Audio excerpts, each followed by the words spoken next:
श्री स्वामी समर्थ सगळ्यांना. तर सकाळपासून विचार करत होतो की संकष्टी आणि नेमकं डोकं धुवायचं विसरून गेलो, म्हणून परत डोकं वगैरे धुवून घेतला. आणि आज उपवास होता आणि रात्री माझ्या लक्षात नव्हतं की शाबू भिजत घालायचं, म्हणून सकाळी उठल्या चहा ठेवून पहिल्यांदा शाबू वगैरे भिजत घालून घेतला आणि परत बांगड्या वगैरे काढायला घेतल्या, कारण पूर्णच हात जळजळ झालता. आणि काल एका कार्यक्रमासाठी मी बांगड्या वगैरे घातलेल्या, तर म्हटलं पहिला चला ते काढून घ्यायच्या आणि लागलीच ठेवून पण द्यायच्या, कारण इकडं तिकडं टाकल्या तर स्वराज लगेच त्याचं काहीतरी फोडून वगैरे टाकते, म्हणून म्हटलं तो अजून उठायच्या आधी सगळं व्यवस्थित करून ठेवावं.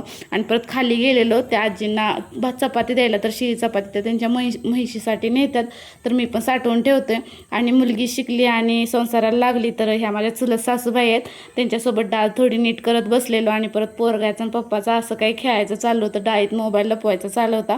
परत पप्पाने आणलेलं आईस्क्रीम, तर ते पण आईस्क्रीम वगैरे खाऊन घेतलं. आणि पुतण्याचं आणि काकाचं असं काही खेळणं चालू होतं गाडीवर, त्याला खेळत होते, तर ती पण एक व्हिडिओ घेतला. आणि पण संध्याकाळी पप्पा आणि मम्मी शेंगा फोडत होत्या, तर आजच्यासाठी एवढंच.